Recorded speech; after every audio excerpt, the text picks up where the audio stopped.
Indian politics से related है, central council of ministers. जो काउंसिल ऑफ मिनिस्टर्स हैं उनसे रिलेटेड आर्टिकल कौन कौन से इंपॉर्टेंट है। तो आर्टिकल नंबर 74 ये बोलता है कि there will be a council of minister to aid and advise the president. इस बात का और ये इंपॉर्टेंट भी है आर्टिकल कि राष्ट्रपति को सलाह देने के लिए एक भारत की मंत्रिपरिषद होगी। काउंसिल ऑफ मिनिस्टर को मंत्रिपरिषद बोलते हैं और कैबिनेट को मंत्रिमंडल बोलते हैं। कैबिनेट क्या होता है, यहाँ पर मैं बता देता हूँ क्योंकि बार बार जिक्र आएगा बीच में। कैबिनेट एक वो मंत्रियों का समूह होता है जो कि सीनियर मंत्री होते हैं, वो डिसीजन लेते हैं। काउंसिल ऑफ मिनिस्टर में काफ़ी मंत्री होते हैं, 15% मैक्सिमम हो सकते हैं 545 के जो टोटल स्ट्रेंथ है। तो आप ये बोल सकते हैं कि इतने मंत्री अगर इकट्ठे बैठेंगे तो सलाह लेना मुश्किल होता है, डिस्कशन करना मुश्किल होता है। इसलिए एक छोटा ग्रुप 15-20 का अगर बन जाए तो डिसीजन लेना आसान होता है, इसलिए कैबिनेट की जरूरत होती है। तो ये काउंसिल ऑफ मिनिस्टर, हालांकि संविधान में जो काउंसिल ऑफ मिनिस्टर उसी का जिक्र है, कैबिनेट तो सिर्फ या तो इमरजेंसी रिलेटेड आर्टिकल में यूज हुई है या फिर बाद में लोकपाल के अंदर यूज हुई है, बाकी जगह पे यूज नहीं है। तो टेक्निकली अगर देखा जाए तो कैबिनेट होती है वो सिर्फ एडमिनिस्ट्रेटिव पर्पज के लिए, जो कि काम आसान करे उसके लिए ही होती है, वरना संविधान में काउंसिल ऑफ मिनिस्टर मतलब मंत्रिपरिषद का ही जिक्र होता है। आगे article number 75 other provision as to minister से रिलेटेड और जो प्रोविजन है उसके बारे में जिक्र है। और 77 है वो conduct of business of government of India. Government of India का काम कैसे होगा, मंत्री परिषद है वो काम कैसे करेगी, प्रोसेस से रिलेटेड जानकारी दी है। और आर्टिकल नंबर 78 से रिलेटेड है कि जो प्राइम मिनिस्टर उनकी ड्यूटी होगी कि वो राष्ट्रपति को सूचनाएं समय समय पर देते रहे, इससे रिलेटेड। अब चलते हैं आर्टिकल नंबर 74 जो कि मेन चीज है। काउंसिल ऑफ मिनिस्टर होगी, उसका काम होगा प्रेसिडेंट को एड एंड एडवाइस करना, सलाह देना, सहायता करना राष्ट्रपति की।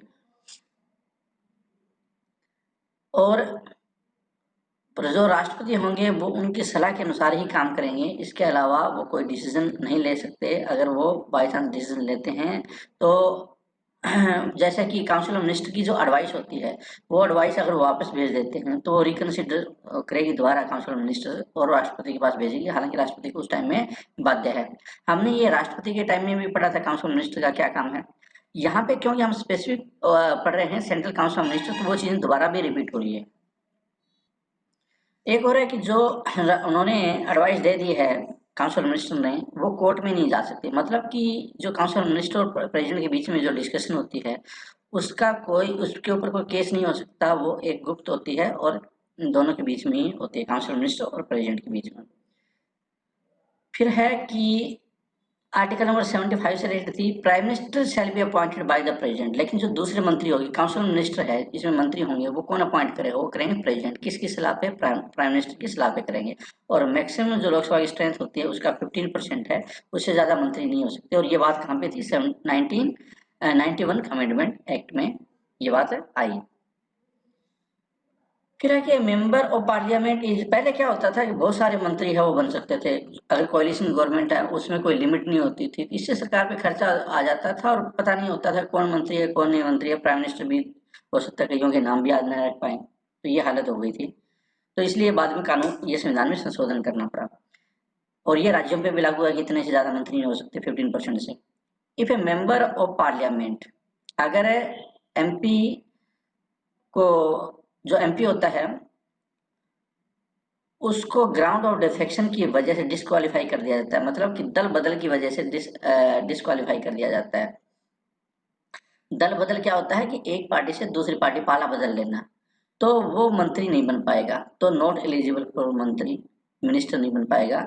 और वो दोबारा जो नया पार्लियामेंट इलेक्शन होगा उसमें से चुनकर ही आए तभी वो मंत्री बन सकता है, अगर वो मंत्री बनना चाहता है। तो ऐसा नहीं है कि कोई सत्ताधारी पक्ष है उसको किसी पार्टी से और चुन कर आया और उस सत्ताधारी पार्टी ने उसको लालच दिया और मंत्री बना दिया, ऐसा नहीं हो सकता। Minister sailed hold office during the pleasure of the president. कई बार ये आता है कि क्वेश्चन इसमें सीधा डायरेक्ट आ जाता है कि मंत्री है वो मंत्री पद पर कब तक रह सकता है, प्रधानमंत्री चाहे तब तक या राष्ट्रपति चाहे तब तक। तो एक्चुअली टेक्निकली वर्ड है प्लेजर ऑफ द प्रेसिडेंट, तो आंसर क्या होगा इसका, प्लेजर ऑफ द प्रेसिडेंट। हालांकि जो उसको बर्खास्त की होगी वो राष्ट्र प्रधानमंत्री की इच्छा के अनुसार ही होगी, लेकिन टेक्निकल क्या है कि प्रेसिडेंट ही उसको डिस्क्वालीफाई कर, मतलब उसको टर्मिनेट करेगा, उसको बाहर करेगा मंत्री परिषद से। फिर है कि जो काउंसिल ऑफ मिनिस्टर होता है उसकी जवाबदारी किसके प्रति है। आंसर कई बार ऐसे होते हैं ऑप्शन में कि जनता के प्रति है, या राष्ट्रपति के प्रति है, प्रधानमंत्री के प्रति है, या लोकसभा के प्रति है। तो आंसर क्या होगा इसका, लोकसभा। क्यों है लोकसभा के पास? ये मंत्रिपरिषद तब तक रह सकती है जब तक कि, या कोई मंत्री तब तक रह सकता है अपने पद पर जब तक कि लोकसभा में उस सरकार को बहुमत हासिल है। जैसे मेजोरिटी उसने खो दी तो वो मंत्रिपरिषद कोलैप्स हो जाएगी, मतलब प्रधानमंत्री को त्यागपत्र देना पड़ेगा या उनको बर्खास्त कर दिया जाएगा। और जब प्रधानमंत्री बर्खास्त हो जाते हैं काउंसिल ऑफ मिनिस्टर ऑटोमेटिकली बर्खास्त हो जाती है। फिर है कि जो मंत्री होते हैं उनको शपथ कौन दिलाता है। एक मंत्री को शपथ कई बार क्वेश्चन ये आता है कि प्रधानमंत्री दिलाते हैं, या उपराष्ट्रपति दिलाते हैं, चीफ जस्टिस ऑफ इंडिया दिलाते हैं, राष्ट्रपति दिलाते हैं। प्रधानमंत्री या दूसरे जो मंत्री होते हैं उन सभी को शपथ है प्रेसिडेंट द्वारा दिलाई जाती है, और पद और गोपनीयता मतलब ऑफिस ऑफ सेक्रेसी की वो शपथ लेते हैं। फिर आता है कि मिनिस्टर है क्या वो पार्लियामेंट का सदस्य होना जरूरी है, मतलब एमपी होना जरूरी है क्या? एक मंत्री बिना एमपी भी बन सकता है, लेकिन उसको 6 महीने में एमपी शिप होनी चाहिए उनके पास, या तो लोकसभा का मेंबर हो वो या राज्यसभा का मेंबर हो विदिन 6 मंथ, वरना उसको हटा दिया जाएगा। सैलरी एंड अमोलमेंट है वो कौन डिसाइड करता है? तनख्वाह कौन डिसाइड करता है? मंत्रियों की तनख्वाह वो पार्लियामेंट डिसाइड करती है। क्वेश्चन ऐसे आ जाता है प्रधानमंत्री करते हैं, राष्ट्रपति करते हैं, कौन करता है? तो आंसर पार्लियामेंट का। मिनिस्टर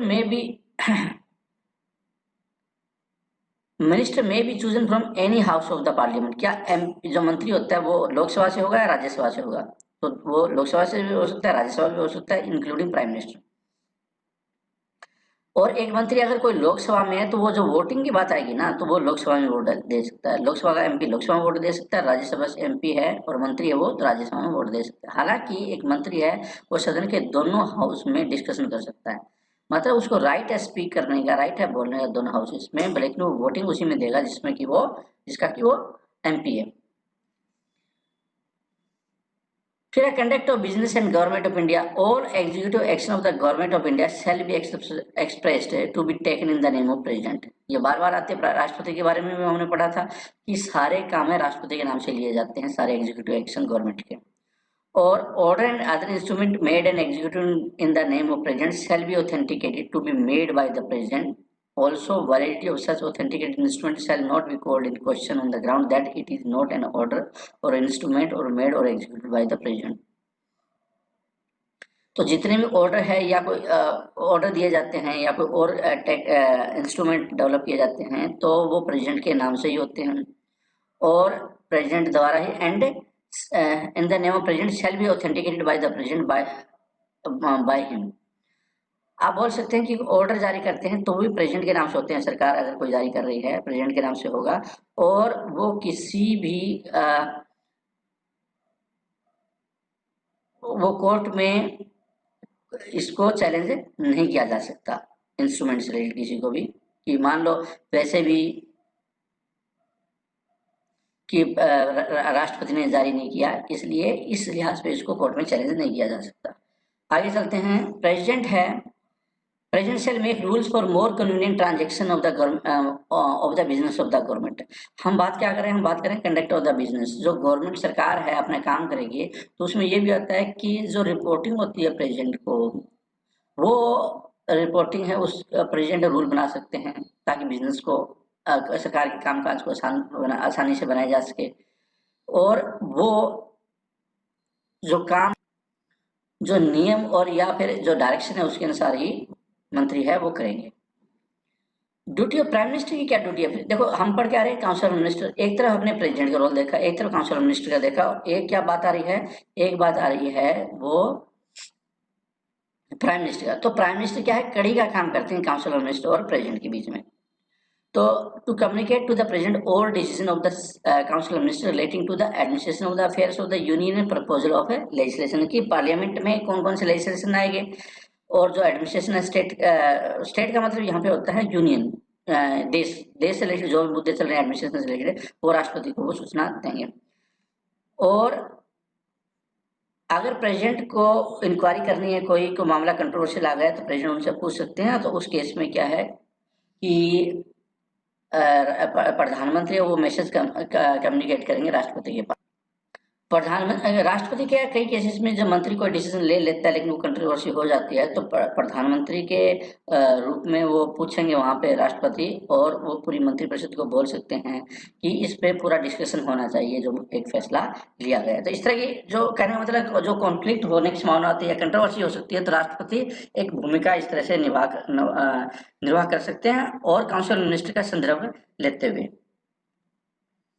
तीन तरह के मंत्री हो सकते हैं, कैबिनेट मंत्री होते हैं, एक मिनिस्टर ऑफ स्टेट होते हैं और एक होते हैं डिप्टी मिनिस्टर। जो कैबिनेट मंत्री होते हैं वो काफी सीनियर होते हैं पार्लियामेंट, और एक जो राज्य मंत्री होते हैं। कैबिनेट मंत्री कौन से होते हैं, जैसे सुषमा स्वराज है या पहले पी चिदम्बरम है, इस तरह के जो सीनियर मंत्री होते हैं, अरुण जेटली है, वो काफी एक्सपीरियंस होता है उनको, और पूरा जो महत्वपूर्ण मंत्रालय होता है उनको इंडिपेंडेंटली हैंडल करते हैं और उनको सहायता देने के लिए, जैसे विदेश राज्य मंत्री है या फिर वित्त राज्य मंत्री है, वो सपोर्ट करते हैं। तो स्टेट मिनिस्टर्स होते हैं। स्टेट मंत्री का या राज्य मंत्री का मतलब ये नहीं है कि वो राज्यों में, वो केंद्र की बात कर रहे हैं हम लोग हैं, लेकिन वहां पे आप बोल सकते हैं थोड़े कंपैरेटिवली जूनियर मंत्री होते हैं, उप मंत्री और भी उससे ज्यादा जूनियर होते हैं।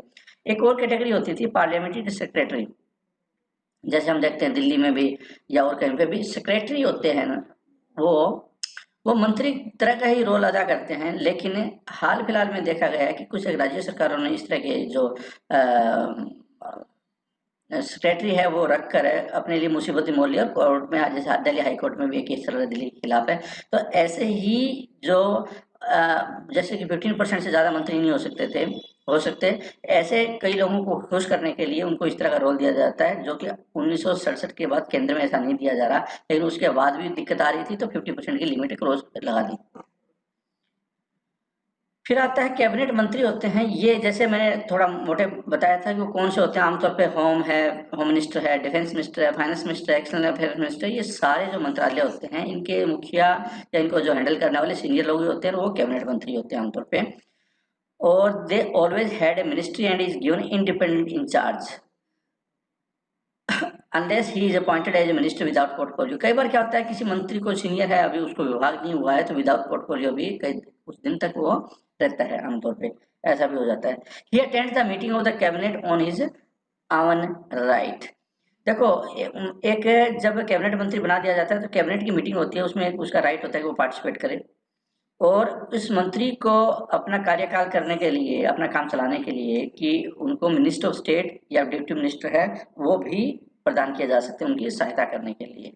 तो स्टेट मिनिस्टर का रोल वहाँ पे वो आ जाता है। जैसे इसमें भी लिखा हुआ है कि वो कैबिनेट मिनिस्टर को असिस्ट करता है, जूनियर है, अभी तक इतना एक्सपीरियंस नहीं हुआ है, यह विभाग इतना महत्वपूर्ण नहीं दिया गया है, लेकिन वो कैबिनेट की मीटिंग अटेंड नहीं करता।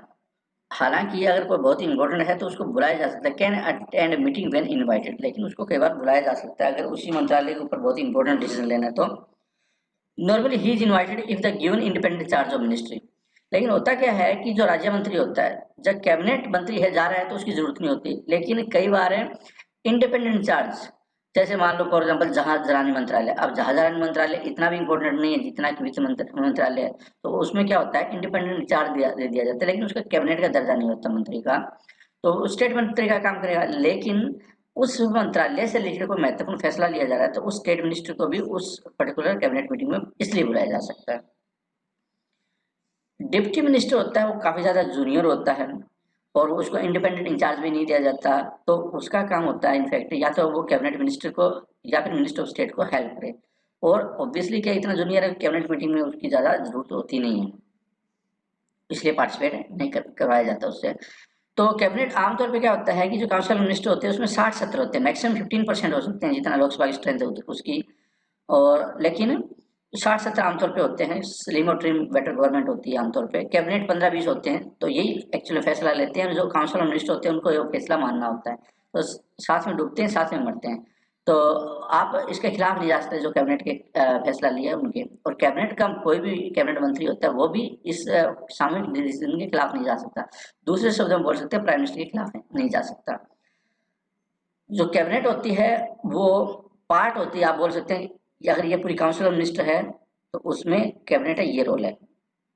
और cabinet minister are council of minister और council of ministers are not cabinet minister. अगर रीजनिंग में जिस तरह से लोगिज्म आता है उसकी हम लोग बात करें तो तीनों टाइप के मंत्री होते हैं ना काउंसिल मिनिस्टर में कहलाते हैं, लेकिन कैबिनेट में कुछ एक मंत्री होते हैं।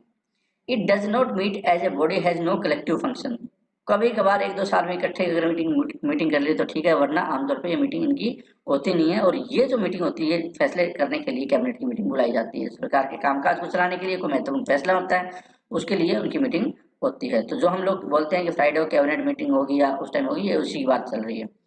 तो देखा जाए तो ये प्रैक्टिकल पावर इसके पास है, काम है यही कर रही है, लेकिन जो थ्योरेटिकल संविधान में लिखा हुआ है जिक्र उसका आ रहा है। संविधान में तो काउंसिल मिनिस्टर है, लेकिन कामकाज को सुविधाजनक चलाने के लिए इसका रोल आता है। फिर है काउंसिल ऑफ मिनिस्टर और cabinet. Its functions are determined by cabinet, और इसका काम है वो आमतौर पे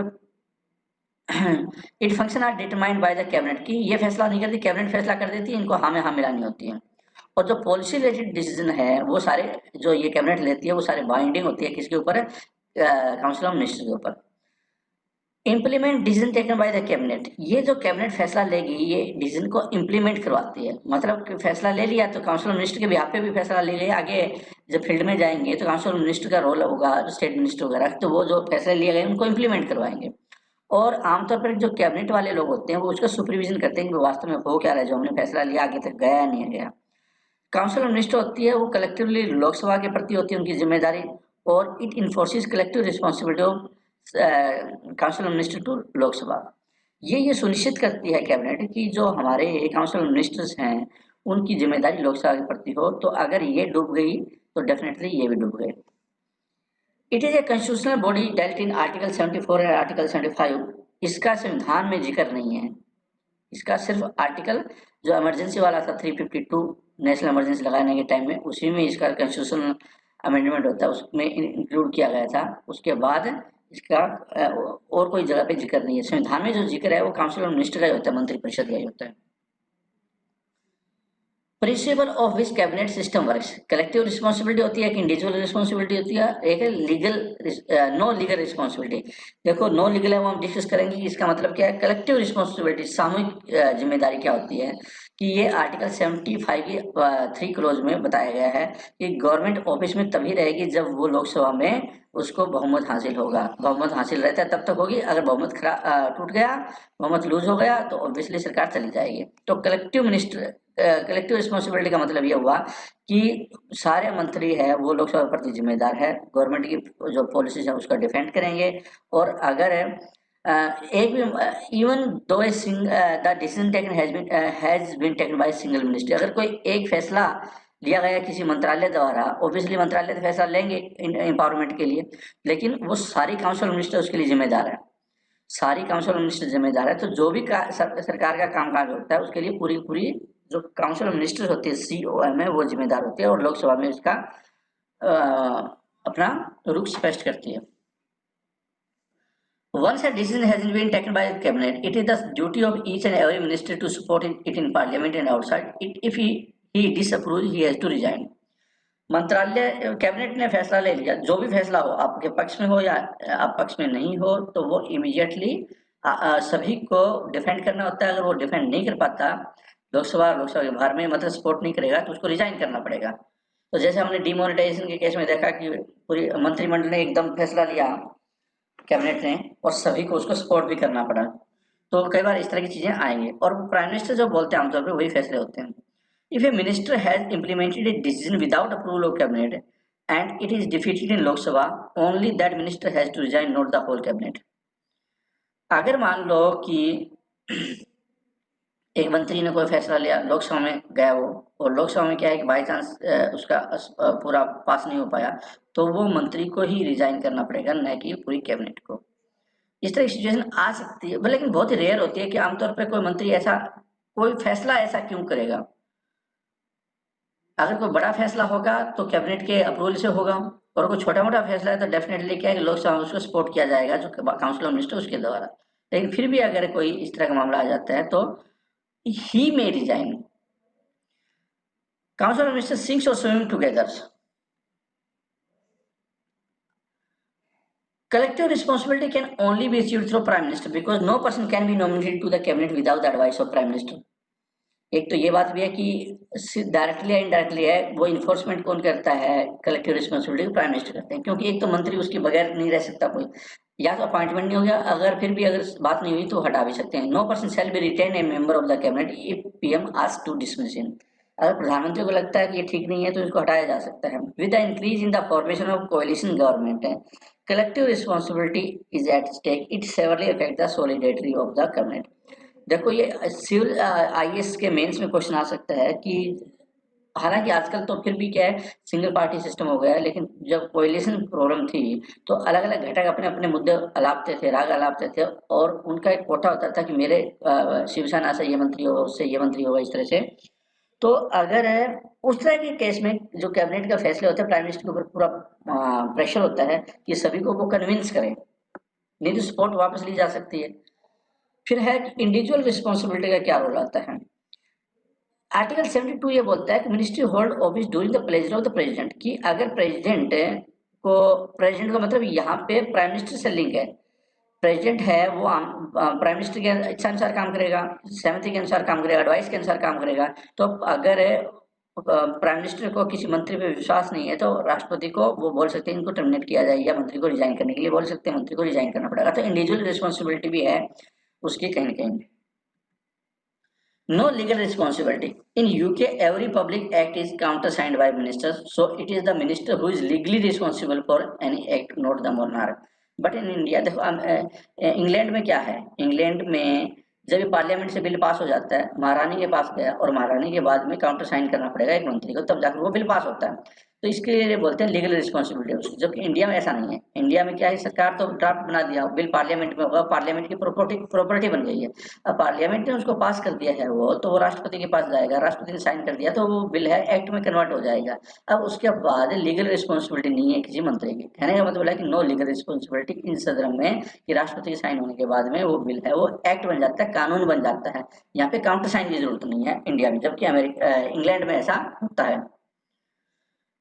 फिर एक किचन कैबिनेट क्या होती है। किचन देखो बहुत सारे मंत्री होते हैं, और ये कोई जरूरी नहीं है कि प्रधानमंत्री, आमतौर पे कुछ एक ऐसे 2-3 लोग होंगे उनके जो विश्वास पात्र है, जिनसे वो डिस्कशन कर सकते हैं। जैसे कि इंदिरा गांधी के टाइम में कुछ एक ऐसे होते थे, उनके संजय गांधी है या उनकी तो बेटे हैं, या फिर खास कोई चीफ मिनिस्टर भी हो सकते हैं जो ज्यादा विश्वास पात्र हो, ज्यादा नजदीक, उनसे वो फैसला ज्यादा सहज महसूस करते हैं। ऐसे अगर मैं वर्तमान में देखूं तो जैसे कि अगर नरेंद्र मोदी के टाइम में वो अमित शाह से बात कर सकते हैं, आरएसएस से बात कर सकते हैं, या फिर वो एक दो और जो कि जरूरी नहीं वो मंत्री भी हो, तो उनको बोलते हैं किचन कैबिनेट की। उनकी खास खासम खास उनसे फैसला आमतौर पे उनसे बात करके और कैबिनेट को बताया जाता है कि हम ये करने वाले हैं। तो इस तरह की सिचुएशन में फायदा नुकसान क्या है कि फास्ट डिसीजन ले सकते हैं और उसका पूरा भरोसे वाला। नुकसान ये है कि इससे आप कैबिनेट का एक से पावर को डाइल्यूट कर रहे हो, जो पार्लियामेंट्री डेमोक्रेसी है उसका फंक्शन को आप तहस नहस कर रहे हो। उसमें विश्वास लोगों का जो चुने हुए प्रतिनिधि है और जो सरकार की कलेक्टिव रिस्पॉन्सिबिलिटी है लोकसभा के प्रति, वो कहीं ना कहीं डाइल्यूट हो जाती है। तो इनका फायदा ये होता है कि फैसले आसानी से लेने में मदद कर सकते हैं, और वो आपको राय है एक लॉयल्टी के हिसाब से भी देंगे। तो एक अलग नजरिया भी है, डिपेंड करता है, कोई जरूरी नहीं हर सरकार में ये हो, लेकिन ये कई में होता है, उसको किचन कैबिनेट बोलते हैं। फिर है कि जो कामकाज है चलाने के लिए, अब देखो 15-20 भी कैबिनेट मिनिस्टर थे, लेकिन अगर मामला कोई ऐसा जुड़ा हुआ है जैसे कि जुड़ा हुआ है डिफेंस से, कोई रक्षा का सौदा करना है, रक्षा सौदे से जुड़ा हुआ है, तो ऐसे में क्या 20 लोग हैं वो आपस में डिस्कस करेंगे, सबको अपनी अपनी तैयारी करनी पड़ेगी, तो बहुत मुश्किल हो जाता है। ऐसे ही कोई खास मुद्दे पे 2-3 मंत्रियों की या 4 मंत्रियों की एक कमेटी बना दी जाए और वो उस पर डिस्कशन करे, अपनी रिपोर्ट दे, और फिर पार्लियामेंट जो कैबिनेट है पूरी उस पर मोहर लगा दे, तो ज्यादा बेटर तरीका हो सकता है। क्योंकि 2-3 बंदों ने पूरी जांच कर ली और पूरा अच्छी तरह से अपनी रिपोर्ट बना ली और सबको बता दिया भी देखो ये हुआ है। उसके बाद क्या है कि फैसला लेना कैबिनेट के लिए आसान हो जाता है। तो इस तरह के प्रोविजन को बोलते हैं कैबिनेट कमेटी। और कोई जरूरी है प्रधानमंत्री वो इसको किस रूप में अपनाता है उस पर डिपेंड करेगा। तो ये कोई it is an extra constitutional body, मतलब संविधान में लिखा हुआ नहीं है। एक्स्ट्रा कॉन्स्टिट्यूशन का मतलब होता है कोई संविधान में लिखा हुआ नहीं है, ये सिर्फ है जो गवर्नमेंट के बिजनेस को, गवर्नमेंट के कामकाज को सुचारू रूप से चलाने के लिए एक सहूलियत है। और जो पीएम की रिक्वायरमेंट होती है वो कम ज़्यादा मेंबर भी कर सकते हैं, कम और कमेटी भी कम ज़्यादा कर सकते हैं और डिसमिस भी कर सकते हैं। 2 टाइप की आमतौर पे कमेटियाँ होती है ये भी। तो स्टैंडिंग कमेटी होती है, एक परमानेंट होती है और एक होते हैं एड हॉक, जो कि रिक्वायरमेंट के अनुसार की जा सकती है। जैसे जीएसटी के ऊपर मान लो 2 मंत्रियों ने बना दी, अब वो तो एड हॉक ही होगी क्योंकि हमेशा अगले 5 साल तक तो जीएसटी नहीं रहना है। तो इस तरह की चीज़ों को हम लोग बोलते हैं कि temporary. Setup to decrease the workload of cabinet, cabinet के वर्कलोड को कम करने के लिए और इश्यू को फास्ट रिजॉल्व करने के लिए वो किए जाते हैं ये फैसले।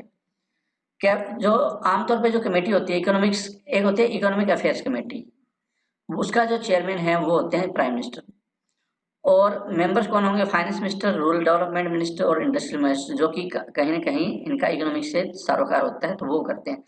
It direct and coordinate government activity in the economic field and also regulate the working of national economy. ये क्योंकि तीनों है पूरा ध्यान रखते हैं इकोनॉमी का ये, तो इसलिए इनकी मीटिंग है और प्राइम मिनिस्टर इनके चेयरमैन है, तो प्राइम मिनिस्टर को एक किस्म से ये बताते रहते हैं भी क्या करना है। फिर पार्लियामेंट्री अफेयर्स का मामला आता है तो उनकी एक कमेटी है। पार्लियामेंट में जो बिल वगैरह आने हैं तो बिल आना है और उस पर ड्राफ्ट बनाना है, कोई लेजिस्लेशन पास करवाना है, कोई मामला पार्लियामेंट में रिजोल्व करवाना है, रिजोल्यूशन लाना है, ये सारे जो काम होंगे वो पार्लियामेंट अफेयर्स है वो उस पर उसमें डिस्कशन करेंगे। तो इसके होम मिनिस्टर मेंबर होते हैं। याद रखना है कि चेयरमैन कौन है इसके? होम मिनिस्टर, प्राइम मिनिस्टर नहीं है।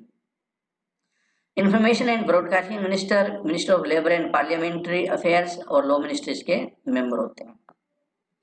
फिर है अपॉइंटमेंट कमेटी के महत्वपूर्ण जो पद होते हैं उन पे अपॉइंटमेंट करने के लिए प्राइम मिनिस्टर द्वारा या काउंसिल मिनिस्टर द्वारा सलाह दी जाती है। तो वो कैबिनेट में डिस्कशन होती है लेकिन कैबिनेट से पहले ही जो अपॉइंटमेंट कमेटी है वो फैसला कर लेती है। तो प्राइम मिनिस्टर होंगे और होम मिनिस्टर और कोई जो मंत्रालय कंसर्न मंत्रालय उसका मिनिस्ट्री होंगे। आमतौर पर जैसे कि आगे दिया है कि किस किस तरह के अपॉइंटमेंट आमतौर पर करते हैं। तो जैसे डिप्टी सेक्रेटरी और अब जो रैंक होती है सचिवालय में, उन रैंक के अधिकारियों की अपॉइंटमेंट इनके द्वारा की जाती है, डिस्कशन के द्वारा किया जाता है।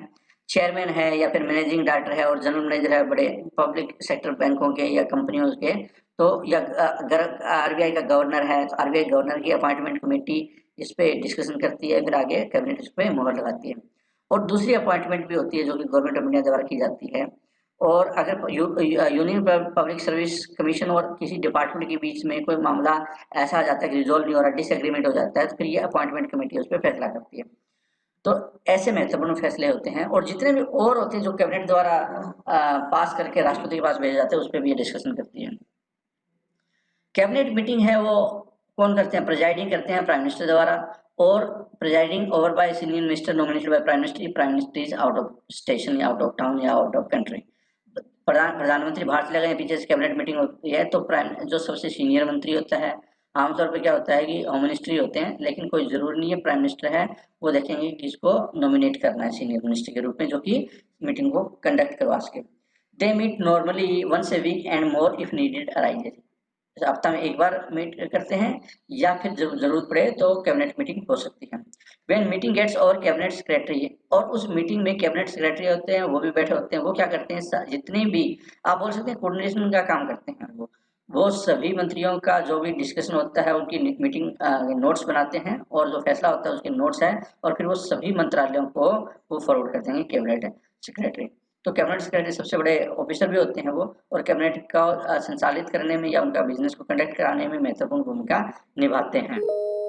तो ये था पूरा काउंसिल ऑफ मिनिस्टर का कैसे काम करता है। Thank you very much for watching this presentation. All the best.